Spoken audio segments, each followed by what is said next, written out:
Hello, how are you doing? Welcome to a second episode of Easy It Right. If you haven't checked out episode 1, kindly rush and listen to it so that if I make reference to it, you'll not feel left out. Thank you. In this episode, we are going to talk about character. The choices that we make concerning our character, are they right? Yes. So, coming from episode 1, after knowing who you are, you've established a blueprint of your character. But your character will only be activated when you put it into action. For this reason, allow me to define character as the unique measure of an individual.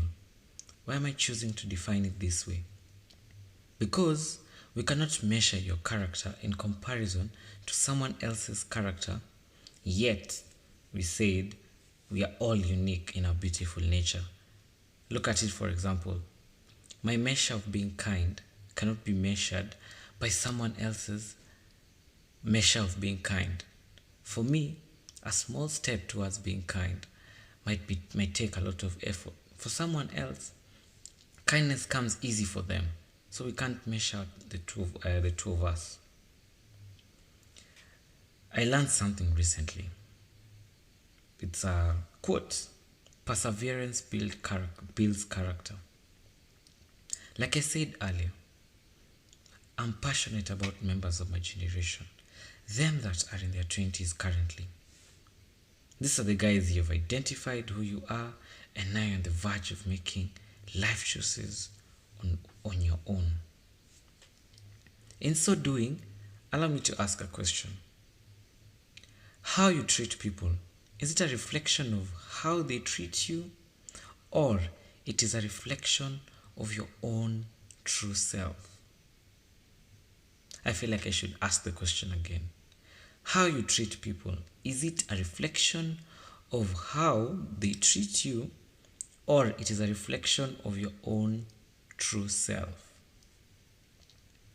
Think about it for a while. I'll allow you to think about that question. Let me talk about something else. We have these nice phrases that are in our current times. Phrases like avoid fake friends or negative energy, keep away from negative vibe, and all that. There are many how we use them. My question is, are the statements right?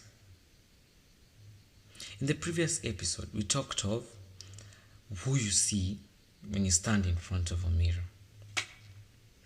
Remember that time we're talking about who you see when you stand in front of a mirror? Is that what people around you see when they see you, or they see a reflection of themselves? Someone is hanging around you. Do they see a reflection of they themselves, or they see that reflection of yourself that you saw when you look at the mirror? If my friend is arrogant, is it a must for me to be arrogant back? Yeah, today I'm asking a lot of questions that will get you thinking just for a while. Well, it's quite easy to be arrogant back in that situation. My friend is arrogant. My friend fails to keep a promise. It's easy for me also next time to agree I'm not keeping that promise. My friend decides to be late, or my neighbor, my family member. I wake up and say, because you are late, I'll be late today. Or should I choose to be kind and smart about it, just as I saw myself in the mirror? How is your character with your friends? Are you feeling like they never help you or understand you? Well, I'll let you respond to that in your own way. Let me tell you something about myself.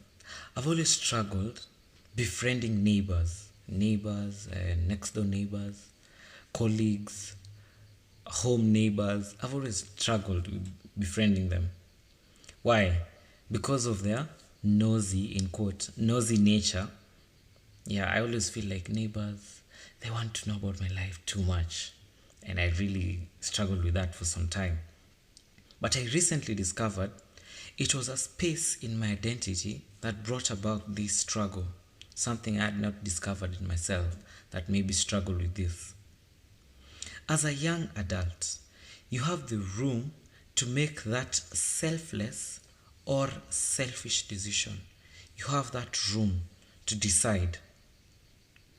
The selfish decision is easy, while the selfless one is hard. That's something to really think about. Still more on myself. I remember when I was young, I taught myself how to be patient. It's just a interesting story. I was waiting for someone in town, and the person said they'll be 10 minutes late. And I was just there waiting, and it was 30 minutes late. I thought to myself, let me just wait and see what happens. So I started waiting. 45 minutes, 1 hour, 1 hour 15 minutes. Around 1 hour 30 minutes, this person came. And because of being late, the person decided to surprise me with a gift and some token of apology. And I took it positively and sat with myself and told myself, if I hadn't waited this long, I wouldn't have received that token. Let me tell you something. Every time I confess about being a patient person, I will immediately walk into a patient challenge and because of this, a few weeks back, I did a confession. And yeah, this time around it's huge. But I'm sure I'm going to make it. But for a moment, I want you to think of the greatest life achievement you have gained up until now. Just for a moment. I'm allowing you for a moment. I don't know what you're doing when you're listening to this podcast up until now. If you're next to a pen, a book you can write, or a phone you can type it, or a laptop you can type it, kindly do this. I want you to think of the greatest life achievement you have gained up until now. Yes, you've gotten that achievement. Write it somewhere down. After writing it, think about this question. Was it a walk in the park getting to that achievement? If someone asks you today, is it easy to achieve that which you've achieved? I'm guessing it's not easy. There's a process, there's a time that it takes. This is the same thing with character. Don't just wake up and get it. There's a process to getting there. And maybe you're thinking to yourself, this is very unfair. Why must it always be tough? Check this out. You had to sit in high school for 4 years to get a KCSE certificate. That's if you're in Kenya. If the certificate took you only 1 month to acquire it, will it have the same value? As we wind up, you have just joined college or started working, or you started living alone. You've left your parents' house, now you're living alone. What choices are you making concerning your character? If you don't have a place to start from, here is a tip. Galatians chapter 5 verse 22. But the fruit of the Spirit is love, joy, peace, patience, kindness, goodness, faithfulness, gentleness, self-control. Pick one that already defines your character. You know, it already defines who I am. Pick one of these. And in the next 1 month, practice it intentionally. A few years back, I picked patience and I worked on it. This time around, I'm thinking of picking peace and working on it for the next month. Thank you for tuning in and listening. Have a nice time. Bye.